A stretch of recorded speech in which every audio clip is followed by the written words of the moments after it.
The Motorola Edge series has this deep curve on both sides, which is not common, to the point where most of their newer Edge models don't actually have this curved screen, or even a curved screen at all.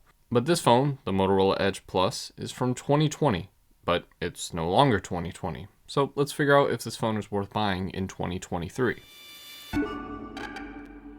Hello everyone, this is Matt from Real World Review, and today we're going to be talking about this waterfall screen phone. Don't worry though, you'll get used to it, just like I did. Let's get started.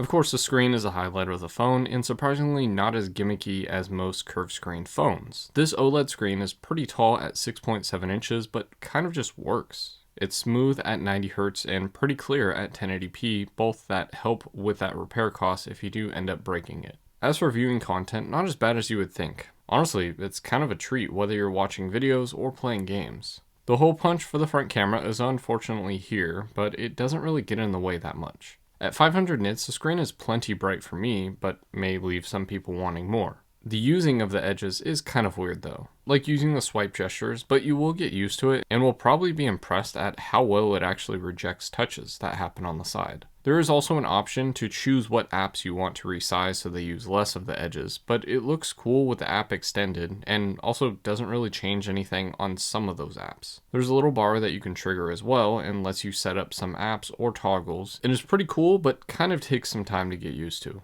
It lets you trigger multitasking and the notification shade, but it will delay it a little bit for some reason. There are some other features that you can do with this, which I kind of went over in my video last year about how they actually added some gaming additions, like being able to use the edges as air triggers, which is pretty good. As for the glass covering the screen, it is Gorilla Glass 5, and you can see that it's not really immune to scratches or breaking. This also hides the in-screen fingerprint scanner, which works well. I heavily rely on Face Unlock, but it functions decently on apps like banking apps. And really, the edges are kind of novelty for the screen, but I kind of like it. I did find myself not seeing the curved edges as an issue.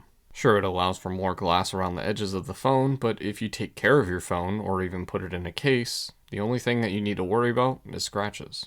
Now for me, the battery has to be awesome or terrible for it to get its own section in a review, and the former is what happened. At 5000 milliamps, this phone is not breaking any records. What it does do is allows you to really use the phone to its potential and not have to worry about charging. Getting through the day is simple, with 2 or even 3 days if you stick to low or medium usage. Of course, replacing the battery can be a pain, but with a lack of proper water resistance, replacing the battery doesn't remove any IP rating, because there is none, which in a weird way is actually pretty good. The charging speeds are alright, being 18 watts wired and 15 watts of wireless charging, and reverse wireless charging at 5 watts. This means that charging the phone will be over an hour to do, but not really that bad given the time that it lasts. Also, if you need to charge something small like earbuds or even another phone, you can do that assuming that that device supports wireless charging.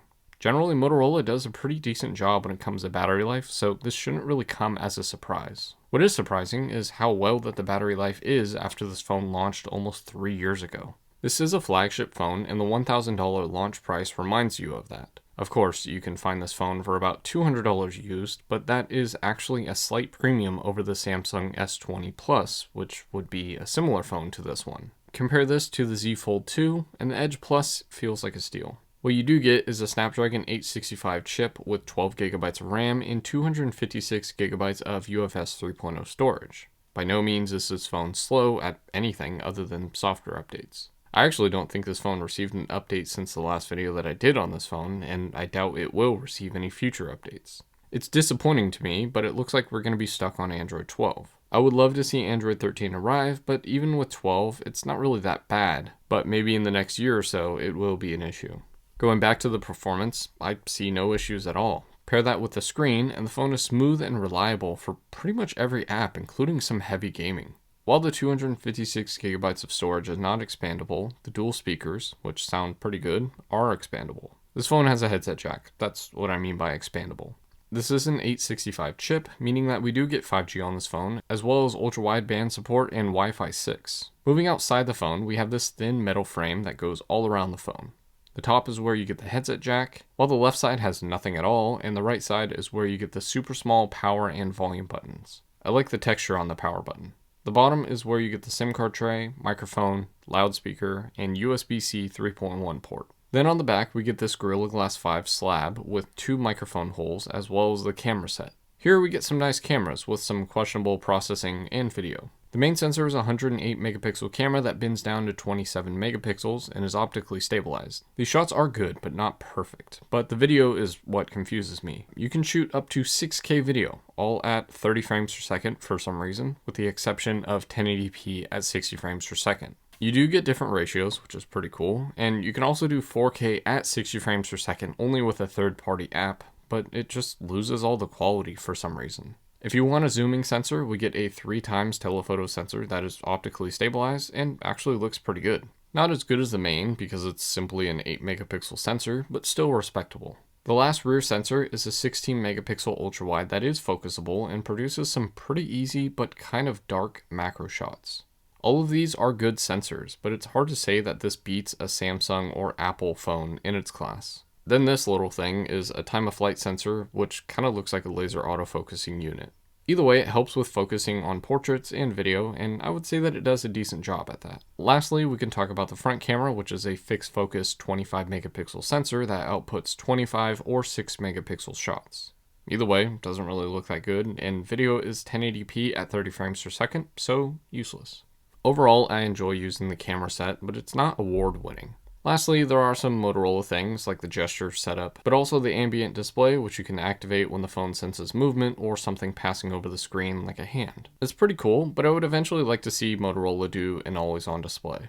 Like the software, I'm curious about how this phone will evolve. I don't see many more software updates coming out for this phone, but it still feels like a worthy phone. You get the novelty of a curved screen, but it actually has a use. Sure, I could see how some people would feel that this is a bad phone, but if you get used to Motorola, you can actually see that this phone has it all. While it may be intimidating to repair, parts for this phone are pretty cheap for what you get. The screen is really nice, but can be bought for around $90, while the screen for the S20 Plus is literally double that. Almost everything in this phone is replaceable and modular, so if you break the charging port, need a new battery, or tear a cable, you can replace it on your own, all for reasonable prices. While the software availability is disappointing, at least repairability is good. But for now, 2023, this phone shows no signs of slowing down.